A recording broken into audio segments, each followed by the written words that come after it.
and welcome back to the ADHD-Friendly podcast.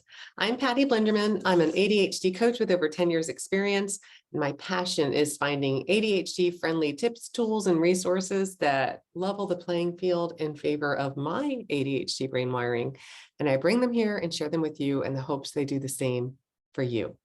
Today, I'm going to be talking about, as I always do, a celebration first, and it's a date night celebration. I'm going to be sharing what I've done intentionally to create more interest and spark in my date nights with my husband. Then I'm going to share my ADHD-friendly tip/tool for this week, and it's what I'm calling a work or a workplace user's manual. And that ties into, it's a special 10 episode. Every 10th episode, I focus on creating a personal owner's manual. And if you haven't done that yet, I invite you to take this opportunity to start yours. So I'm going to talk about 10 questions to start your personal owner's manual. So I'm just going to run them down and get you started. So my hopes is if you haven't started one yet, this might be the catalyst to do it. And if you have started one, but are having a hard time connecting to it, I invite you to take the structure of the special 10 episodes and grab your POM, get a glass of iced tea, a cup of coffee, something that, roots you in your focus, that supports you to just get out and connect with it and use these episodes to help build your personal owner's manual so that they work for you. And then, as always, at the end of the episode, I'll highlight what's coming up next week. So let's dive in with my celebration. So I shared in a previous episode that I celebrated that I've been married to my husband for almost 31 years now. We're coming up on our 31st anniversary in a couple of months. And this year, for my 23 and 23 lists, which is one of my personal owner's manual tools that I'm using to support myself, this was one of the things on the list. So just in a nutshell, I have 23 things on my list that I'm trying to do in 2023. So 23 and 23.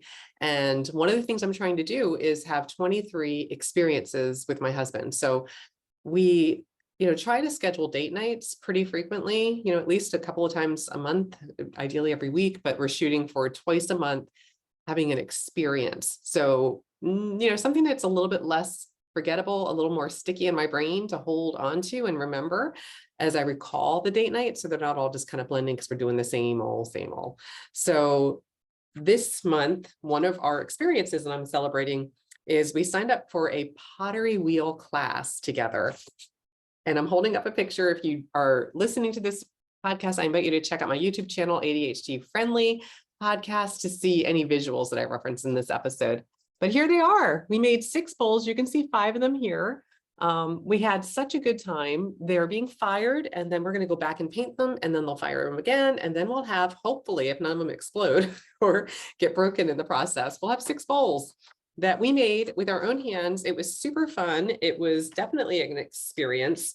And it was something I've wanted to do for a long time, and we did it. So I just love the structure of the 23 and 23 lists to help pull me into the things I really want to prioritize and my intention. Again, my word for the year is intention. So I think about what is my intention here. And my intention is to create more memories with my husband, more things that we will, kind of have them stand up from the regular routines we get into. So just, twice a month, trying to find something that feels a little different. So that was the one for this month. So I just wanted to share that with you in the hopes that if there's something you're looking to put more intentionally in place to support yourself, what is it? And what would it take to get it on the calendar and check a box that you did it? And now you have the experience, and I have the fun pictures to really hold on to and remind me of that experience with my husband.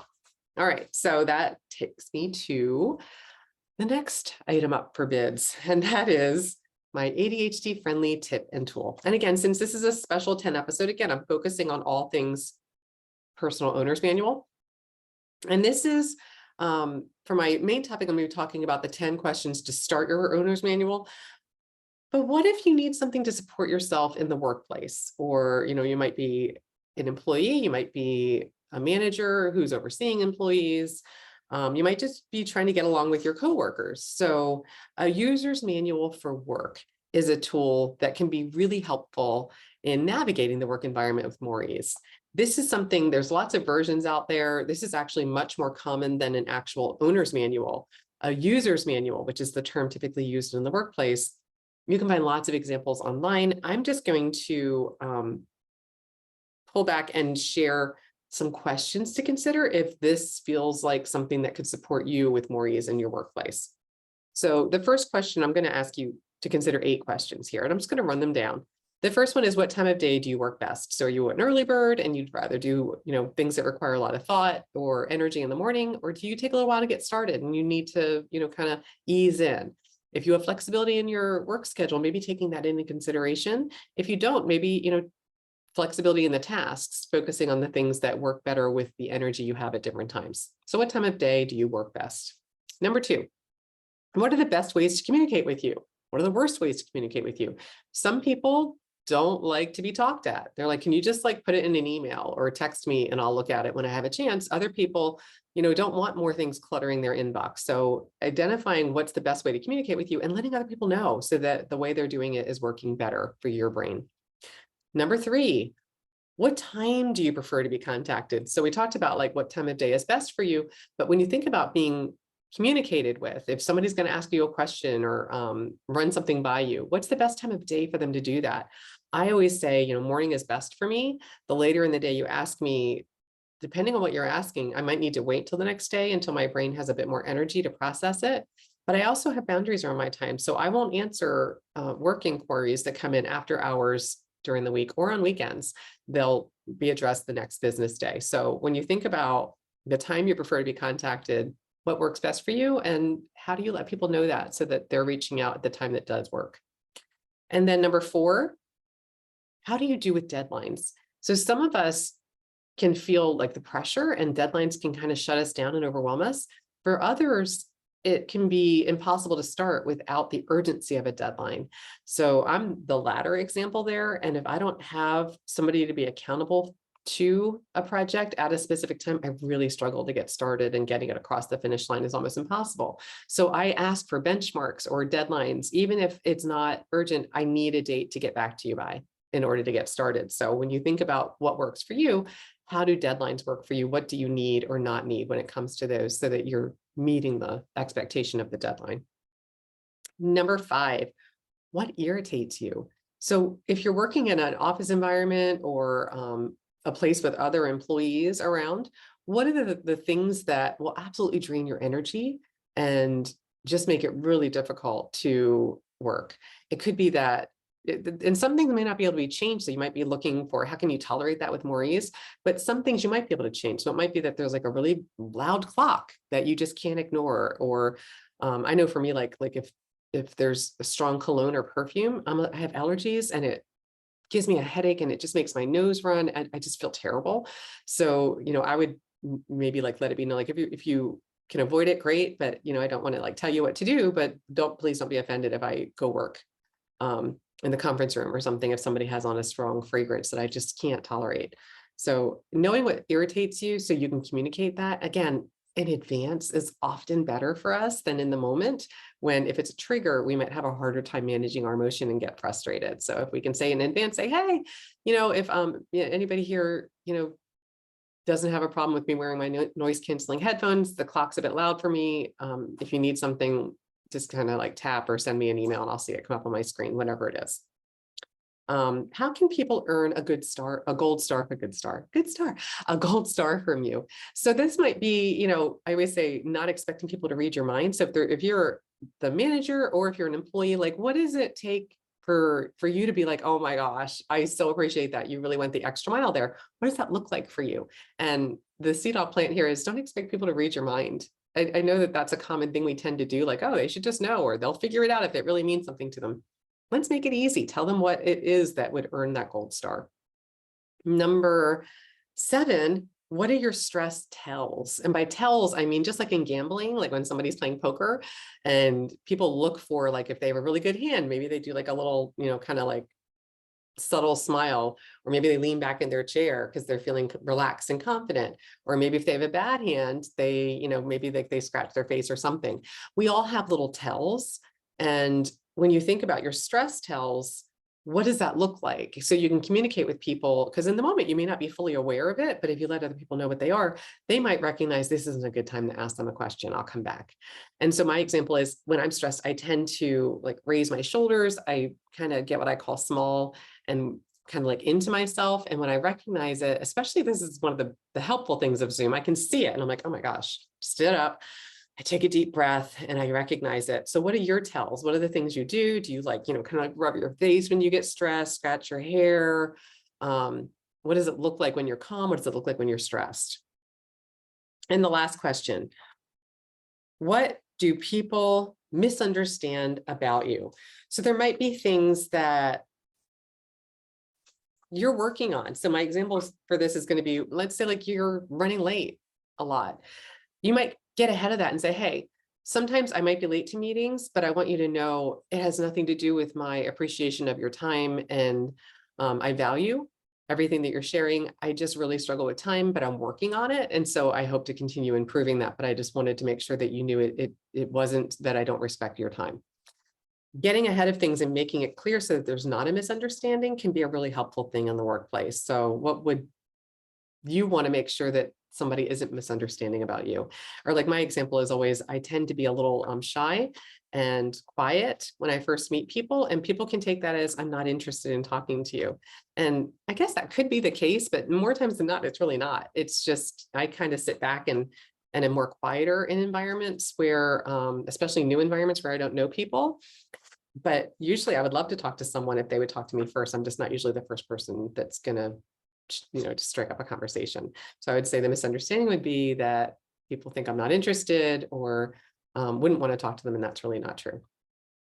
Okay. And then I would say, what else? Like when you think about what works for you in the workplace, what else would you want people to know to make your work experience even better? What would you include? And if you are interested and willing to post it in the comments, we can all learn from that. So if there's something else that I missed or that you would include in your list or that you thought of as I was going through that, please share. We'd love to hear it. All right. On to the 10 questions to ask yourself to start your owner's manual. This is it in a nutshell. I know how hard it is to start a POM. I know it's kind of it can feel overwhelming. It can slip into perfectionism. I teach a whole 7-week course on it. So I know it's a big thing to start one. It can be. It doesn't need to be. So this week for my special 10 episode, this is episode 80. I don't know if I said that earlier, episode 80, special 10. I really wanted to distill it down to 10 simple questions to ask yourself, and that could literally be your POM. If that's all you have in it, it is a powerful POM to have these 10 bits of information in there to support yourself today and your future self. And then you can go back and keep adding to it as you learn more about those 10 things. So these are the 10 questions that I'm going to ask you to consider to start your POM. If you haven't started a POM yet, pause. Hit the pause button. Grab a notebook. Grab a notepad, a piece of paper, open your computer or your notes app in your phone. Just jot down the questions and start thinking about the answers. That's it. You've got a POM. It's that simple. It really doesn't have to be difficult. All right. Number 1, what are my top character strengths? If you don't know yours, I invite you to go to VIA character.org. And you can take the free assessment and they'll rank your 24 character strengths in order. Remember, you have all of them, but the top 5 to 6 are your signature strengths. And those are the ones that you want to capture and focus on. I'm going to share my top 3 here. And my number 1 is love of learning. So I love learning things. Number 2 is honesty. I get very low energy if I feel like somebody's not being honest with me, or if I'm not being fully honest in a situation, it tends to make me feel really drained. And number 3 is my appreciation of beauty and excellence. And that just means I love being in nature. I love looking at art that I appreciate. Even things that I don't really enjoy, like sports. If I watch like a sports documentary, oh my gosh, I can get all like emotional watching somebody perform at that level of excellence. I so appreciate it. Even in something I don't really watch in my pastime, I love the story behind the story of different athletes and how they've achieved the different level of accomplishments that they've been able to in their different sport areas. So what are your top character strengths and capturing them so that you can use them? Remember, if you're not using your top strengths, you're doing everything with more effort. It's just harder.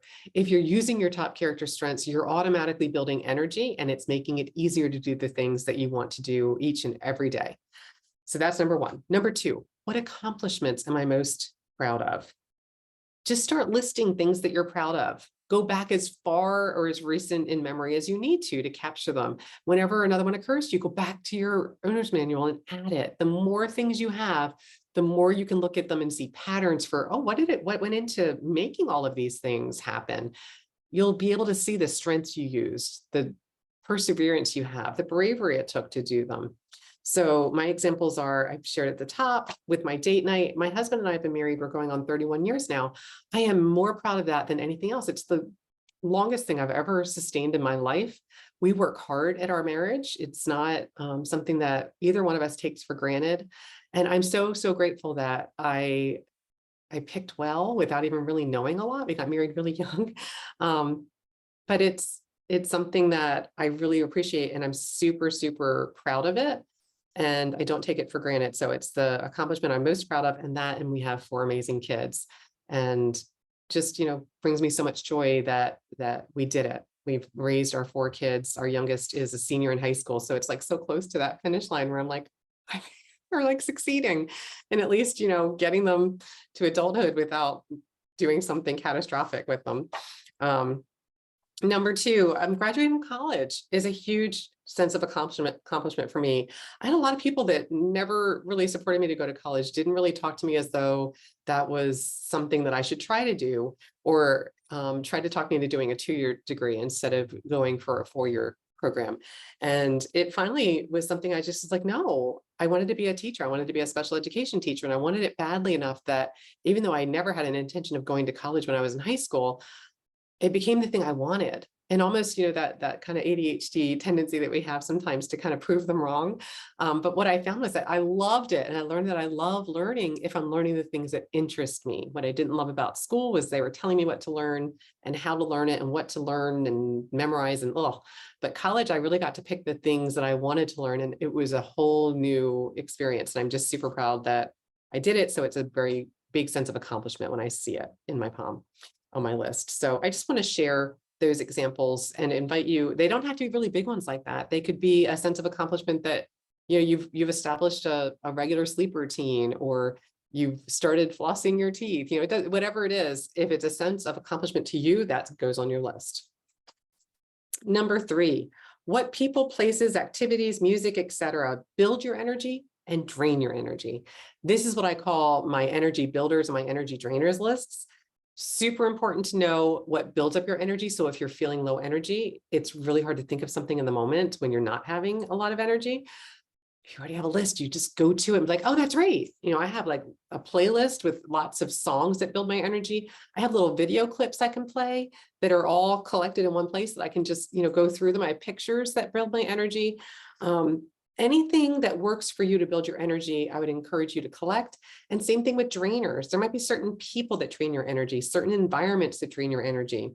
So drainers for me are like negativity. If I'm around negative people, it just drains the crap out of me. So I really try to avoid negative people.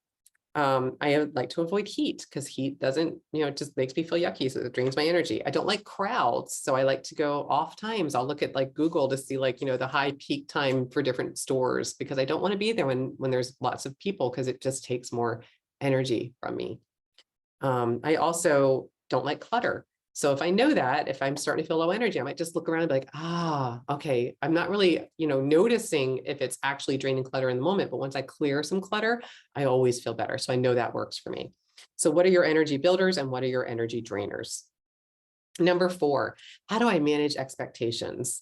Now, when we talk about expectations, I'm going to ask Becca to put up the number here because I can't remember the episode number. I talked about the 4 tendencies by Gretchen Rubin, and she has a little quiz that you can take to determine how you manage inner expectations, which are expectations for yourself, and outer expectations, which are expectations that others have of you. And how you manage them is really an important thing to understand for yourself so that you're meeting them with more success. And so for me, I'm very externally motivated, which means that if I'm accountable to somebody else, I will check that box with a lot more ease. If it's just me that is dependent on, not a good situation. I need that outward accountability. So I'm looking for accountability partners to pair up with me. I might ask somebody, hey, can you check back in and see if I've done this? I might not be accountable to anybody else, but I just made myself accountable to somebody else because I told them I was going to do it and I would let them know. And I gave them permission to check in if I didn't. So having that is really important. Number 6, how do I process information most easily? And so this is really about your processing style. So do you need things visual for you to really understand them? Do you need to hear them? Are you auditory? Do you need to do it? Are you like kinesthetic where you need to like kind of go through the motions of it physically, or tactile? Like, do you need to feel it to be able to really make sense of it? I'm very visual. I always say ISM is my rule of thumb, insight in mind, ISIM, ISM. If I can't see it, it's like I'm navigating literally in the dark because I can't make sense of it. You might tell me something, but I'm going to do better if you're telling me and I can see an example. So thinking about and noticing what works best for you so you can ask for it in the way that works for you. So I always say, like, if you're like telling me directions, that's like depending on my working memory, which is very weak. So I'm like, can you give me 1 second? I'm going to grab a notepad. I'm going to jot it down because I won't be able to hold on to it if I can't see it. And that also is the tactile, right? It brings in a couple of things, but if you're just telling it to me, oh my gosh, no, not good. Number 7, how do I receive feedback best? This could also go on the workplace user's manual. When you think about, you know, how you can receive both positive and negative, you know, constructive feedback. I do better one-on-one, and I like it written down if possible. If it can't be written down, it's still better one-on-one. If I get it around other people, especially, you know, it doesn't matter if it's positive or negative, I don't take it in, which is really an interesting thing because even if it's a compliment, I tend not to hear it if it's around other people. I get very embarrassed and self-conscious, and it just doesn't work for me. I might have, you know, have an impression that you said something nice to me, but I won't remember the details. So I know how to ask for that and get that more consistently.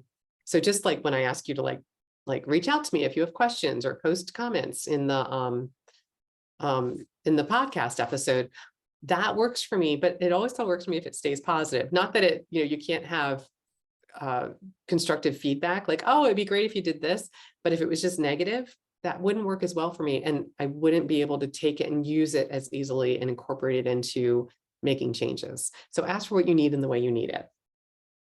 Number 8, what are my greatest strengths and weaknesses? So I've shared this before. This is what I call my Jumanji tool.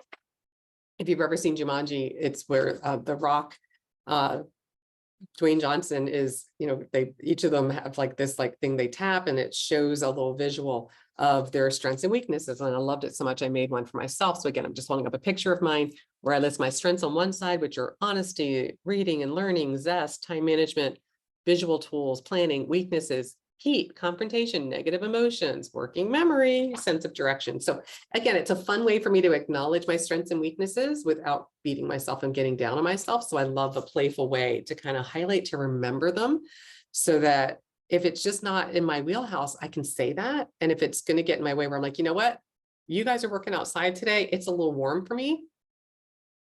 I'll hang for 5 minutes and get the gist of what we're working on. And then it would really help me if I could go finish up inside in the air conditioning. So again, if you know what your strengths and your weaknesses are, you can lean into them and use them because you're aware of them more easily, and you can take that awareness to support you. Number 9 out of the 10 questions, 9 out of 10, almost there. How do you spend your time? How you spend your time equals your life. So when you think about, are you just kind of like going from things that I think of it as being like a pinball machine ball, or you're just kind of like getting hit from here to there and putting out fires, or just whatever comes across your radar, that's what's most urgent right now, but you're not getting to the most important things because the urgent things are constantly distracting you?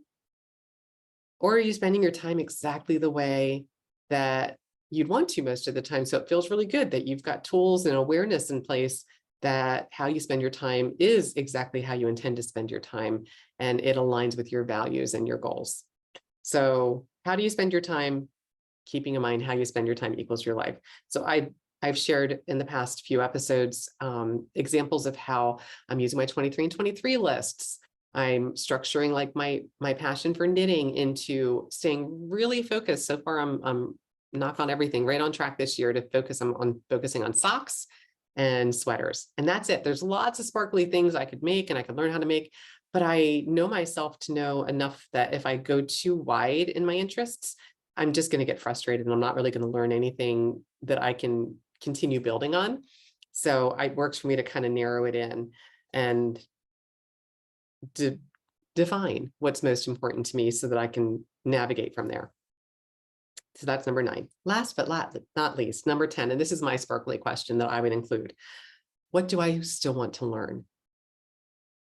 I love learning, and I know it's such a big part of our experience as human beings to learn new things. So what do you still want to learn? My examples are, I still want to learn how to knit toe-up socks. It's one of my goals this year. I want to make more sweaters so I get better at learning how to, really look at the construction of sweaters and the patterns. I can read them on my own. Right now, I still need to take lessons and classes to do that. I still want to learn how to play the piano. I don't even own a piano, but I want to learn how to play one. So that's on my list. I want to be an expert of managing my money, of learning how that works for me most easily. I know it's going to be visual. It's most likely going to, have that external visual concrete rule, the rule of 3 things that I need to pretty much do anything. But I haven't come across the system that absolutely really resonates with me. And my sense is it's not going to be any one thing. It's going to be me pulling, like I usually do, from different things that I've noticed. I like this over here, but I also like this over here. So I'm going to blend them in and come up with my own. And so that's on my list. And so is getting reconnected to sign language. I did it in college. It's one of my passions. I just finished reading a book all about it, and I'm very passionate about getting reconnected to it again. It's sparkleized it for me. So that's on my list. So what would be on yours? And then what else? If one of my 10 questions made you think of something else that you're like, oh my gosh, Patty, I can't believe you didn't have this included on your list of 10 questions to answer to start your POM. What else would you add? What other questions? Post them in the comments. I would love, love, love to see them. All right, that's it. So quick recap. Top of the episode, I shared my pottery wheel class that I took with my husband celebration for my 23 and 23, my goal of having 23 experiences with my husband this year, and pottery wheel was definitely one of them. Next, I shared my ADHD-friendly tip and tool of, exploring if you need a workplace user's manual. And I went down some questions to explore what would you share with the people you work with to make it easier to work with you and to support yourself to have more success at work. And then my special 10 episode, this is episode 80, special 10, I shared 10 questions to answer to start your personal owner's manual. So just a really short, easy way into having a personal owner's manual. Remember, there is no such thing as a perfect POM. It's all about starting one. And my hope is that the 10 questions help you to start yours. If you haven't already, if you have started one, it just invited you to consider if maybe adding the 10 questions, or maybe just a couple of questions, or just one to your POM would make it work even more powerfully for you. And then next time, I want to just highlight in our next episode, I'm going to be sharing an ADHD perspective that I was inspired from the movie Everything Everywhere All at Once. The topic to me just screamed ADHD. It's how I often experience my world as I'm navigating it. It just feels like there's everything everywhere, it's all coming at me all at once. So I'm kind of using that as a framework to tie into what it feels like now that spring's here. Spring is a higher energy season for me. I tend to, kind of want to like transition and get like, the spring cleaning and the yard work done. There's so many things I want to do, and there's only so much time, and I start to get overwhelmed. And what I want to do is share some of the things that I'm noticing I'm struggling with and some strategies to try to just make them work a little bit more than they are right now. So that's next time. If you haven't started your POM, I invite you to check out my website, ADHD-Friendly.com, for even more tools to do that. Lots of free resources on there. And if you haven't already subscribed, I keep my little tally number going here for every episode. I don't always reference it, but it's always going.